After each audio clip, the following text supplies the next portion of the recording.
19-year-old Akilah Clark and 21-year-old Caliph Barksdale were killed in this morning's shootings. Deputies say that the gunmen, their coworker Dwayne Edda, ended up fleeing to South Carolina. Walmart, late at night. You've been there, right? Maybe for groceries, or a quick run for something forgotten. It's a place of everyday tasks. Ordinary, predictable, but what if that ordinary place, that routine trip, became the starting point for a horror that followed someone home? This isn't about a random act in a public space.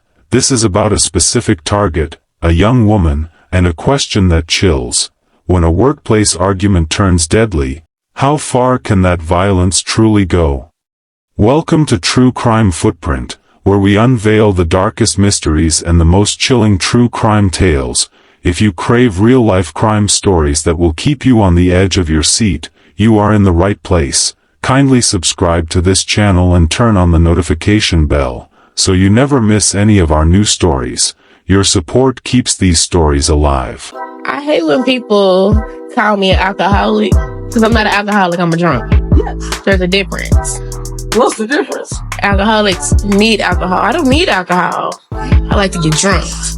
I can dig that. Her name was Akilah Clark, just 19 years old. A young woman with a future quickly taking shape. She was the reason her family had moved from New York to Covington, Georgia, seeking a quieter, better life, a fresh start. Akilah was already building her own path. A recent high school graduate, she was focused on online nursing studies, determined to become a labor and delivery nurse. Her caring nature drove her, even planning to open a medical practice with her friend Nathalia one day. It was this dedicated young woman working an overnight shift at the Walmart Supercenter on Salem Road in Newton County. The date was Friday, April 11, 2025. What began as a seemingly ordinary work night for Akilah, for Caliph Barksdale, for Ryan Bradley, for Dwayne Edu, all co-workers there, would soon turn into something unimaginable. While precise details of their relationships remain unclear, Akilah had recently voiced complaints about Edu. Sometimes, unresolved tensions in any environment, especially between individuals, can escalate rapidly, becoming intensely dangerous.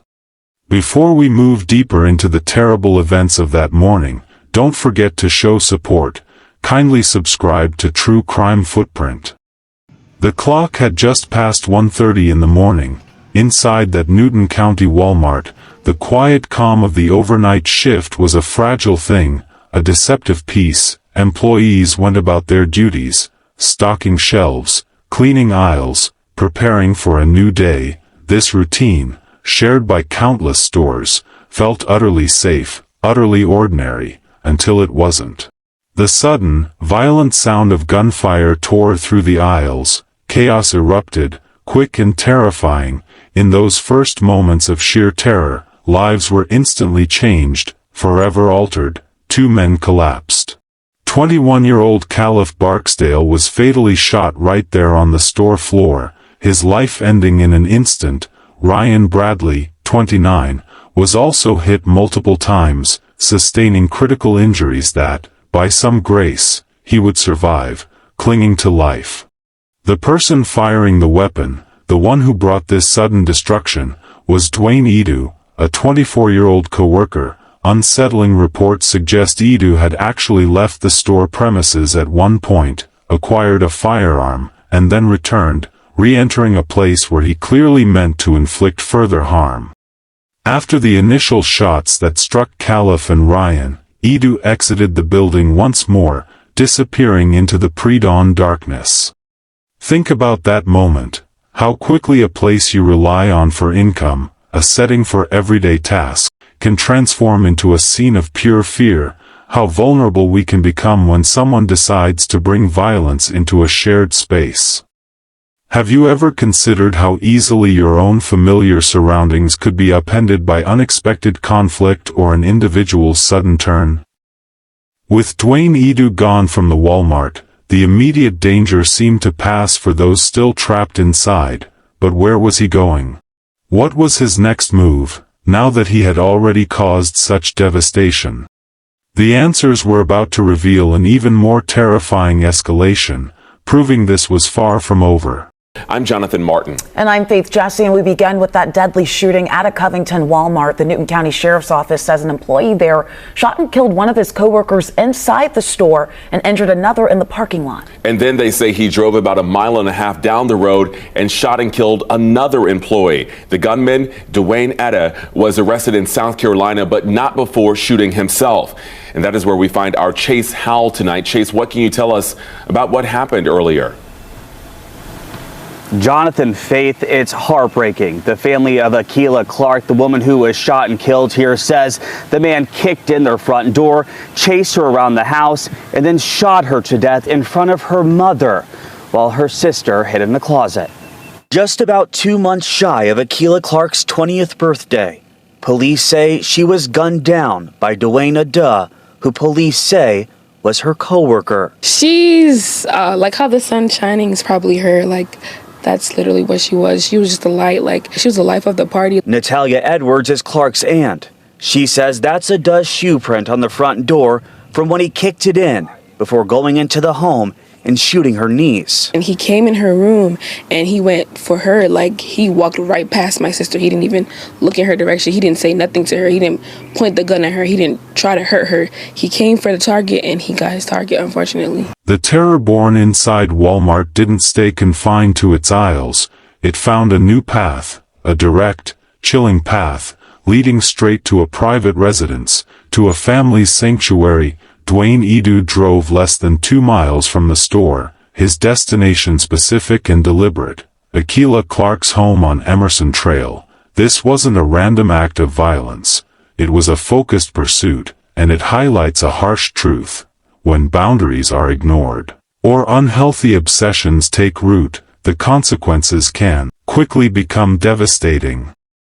Always listen to your instincts about concerning behaviors, especially if someone dismisses your comfort or personal space.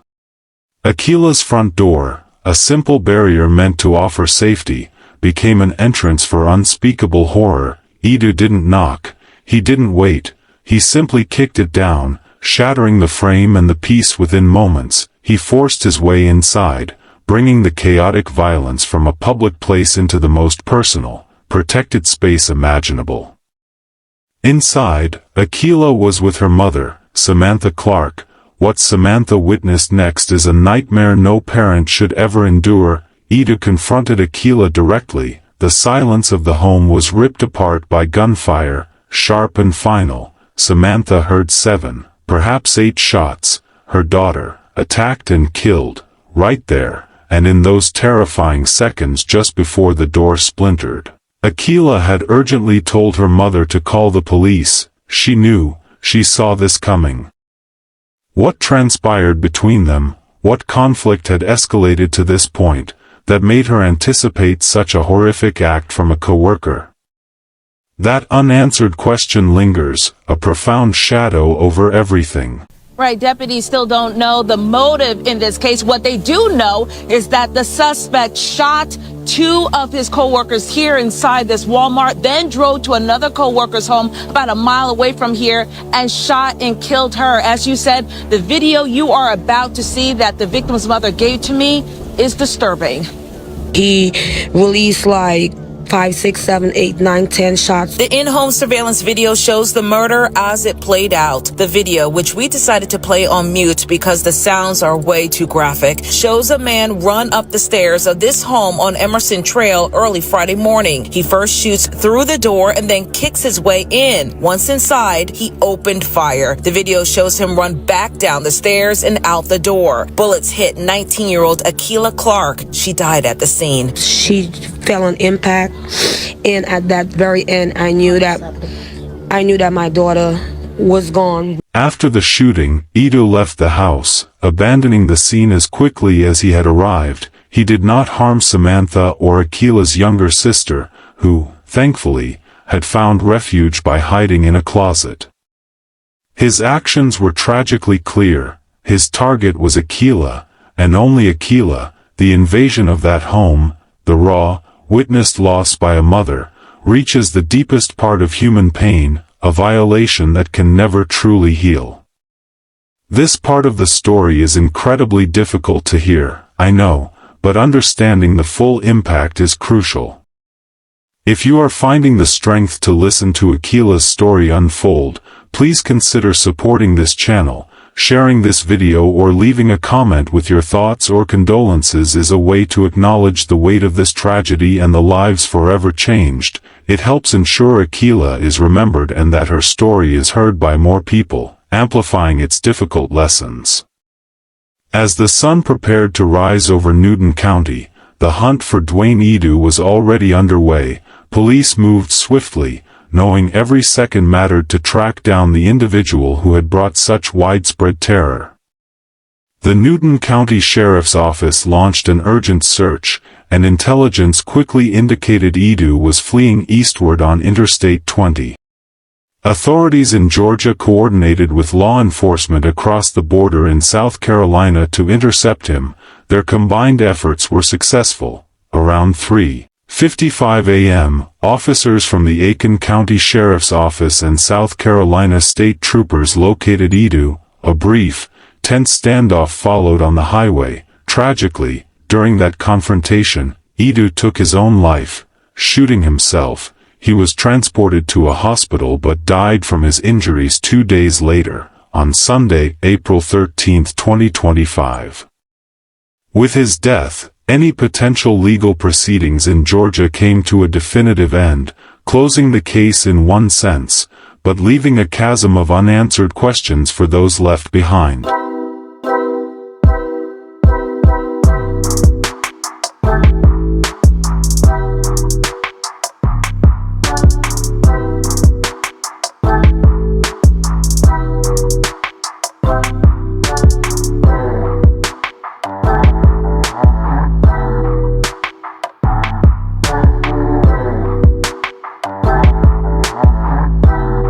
The most agonizing question for Akila's family, especially her mother Samantha, is the one that remains without a public answer. Why?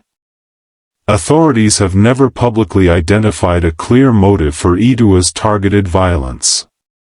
No understanding has been offered for why he chose to attack his co-workers, and most disturbingly, why he so specifically pursued and killed Akila. This absence of explanation only deepens their grief, making true closure incredibly difficult.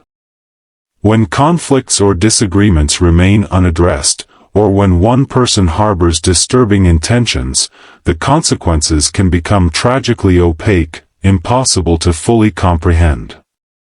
Remember that Akila's mother stated her daughter had recently voiced complaints about Edu. This detail strongly contradicts the official statement that they were simply acquaintances, hinting at unresolved issues or dynamics that were not widely known or taken seriously enough. In the face of such profound loss, the Newton County community quickly gathered, extending support and remembrance. A balloon release on April 13 honored Akila, a moment for family and friends to celebrate her too short life and mourn together. Financial support was sought for her family through a GoFundMe campaign to help with unexpected expenses. Caliph Barksdale was also remembered with a similar gathering on what would have been his 22nd birthday, reflecting the widespread impact of that night. Efforts were made to support Ryan Bradley's difficult recovery journey, and calls for an end to gun violence echoed, with community members who had experienced similar pain speaking out and advocating for change. It's like, where are you safe at? It's like, we're not safe at the store, and it's like, we're not safe at home. It's like, how are we going to be protected? It's like, we're not even protected by our own coworkers. Jonathan Dormaville works the same overnight shift as Akila Clark in Ada. If the store was open, you wouldn't be able to see him the whole time in the store because he works in the very back. So I don't know, like, how, like, anything will happen. Like, how you would get in an altercation with anybody. It's like, something like that will only happen if you want it to happen. So why did it happen? That's something police and everyone else are trying to figure out, leaving people to draw up their own conclusions. We're not really sure if the details are like what's really happening, but from what we kind of know, there was like a problem going on at the job, at the workplace, and it just escalated. Walmart, the scene of the initial chaos, released a statement expressing deep sadness and pledging cooperation with investigators. Just 2 days after the shooting, the Salem Road store reopened. Life, in some ways, attempted to resume a semblance of normalcy, a necessary but perhaps unsettling step for employees and shoppers. But the place where the violence began, and the community surrounding it, will forever carry the weight of what happened that early morning, the loss of Akilah Clark and Caliph Barksdale, and the chilling questions that persist about why. While the questions around Dwayne Edua's actions may never fully be answered, our focus must now shift. Beyond the terror and the headlines, there was a young woman with a full life ahead, a future brimming with purpose. Her name was Akilah Clark, and at 19, she was already building a legacy through kindness and ambition. This is a crucial reminder that while we can't always control external threats, we can choose to cultivate relationships that empower us, not undermine our potential. Akilah was a recent graduate of Newton High School in 2024, a significant milestone marking her confident entry into adulthood. She didn't pause there. She immediately dove into online nursing studies, driven by a clear dream, to become a labor and delivery nurse.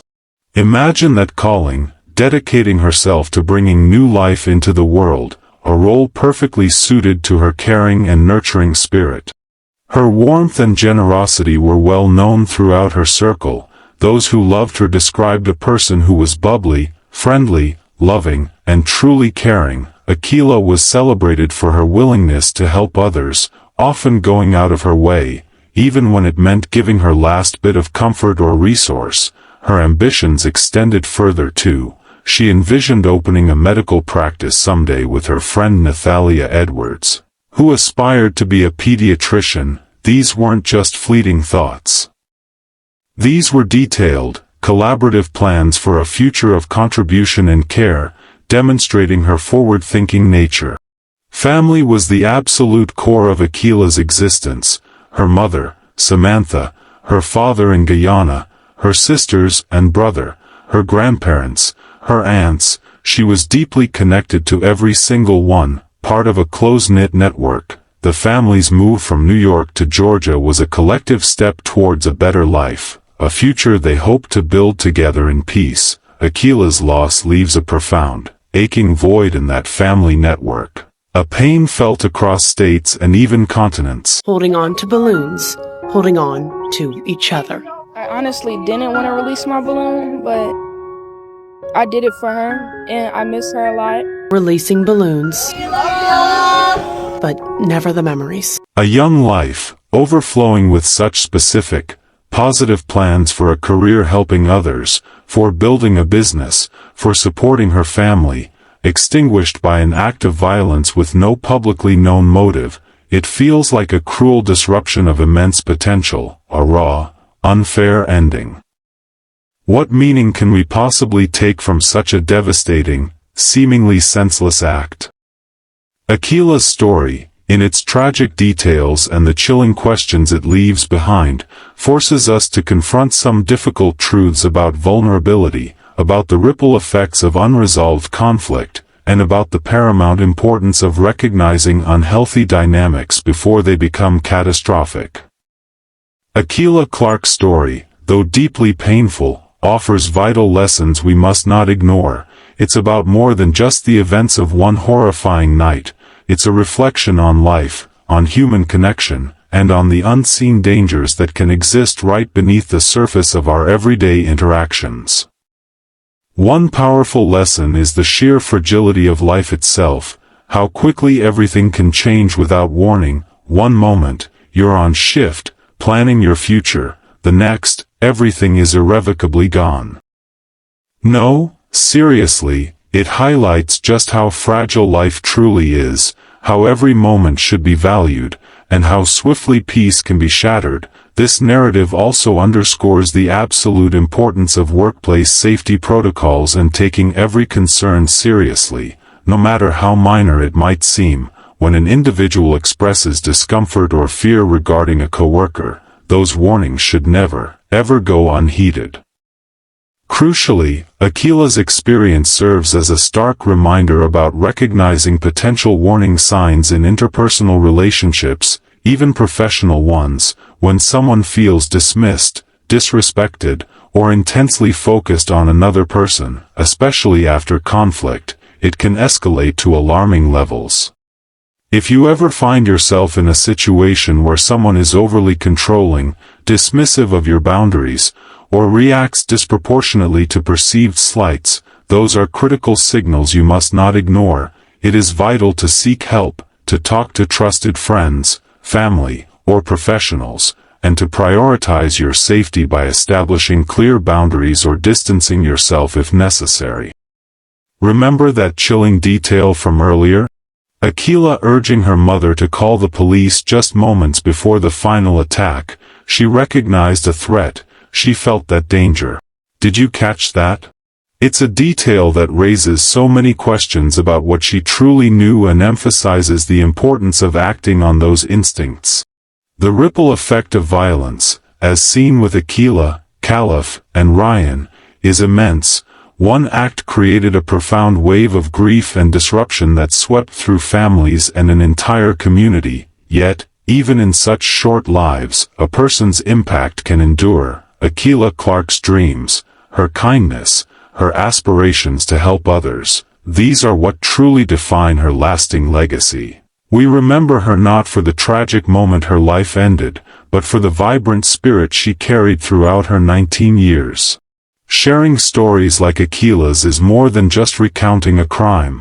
It's a powerful way to honor the individuals whose lives were unjustly taken, ensuring they are remembered for who they were. It's also an opportunity to shine a light on difficult truths, prompting us to learn from tragedies, to recognize patterns, and to advocate for safer environments for everyone. If Akila's story resonated with you, or if you believe these narratives are important for community awareness and growth, please consider subscribing to True Crime Footprint. Liking and sharing this video helps extend Akila's story to a wider audience, contributing to her lasting remembrance. Our hearts ache for Akila's family. Words feel inadequate, but please know you are held in deepest sympathy and prayers. May you find strength and comfort in memories of Akila.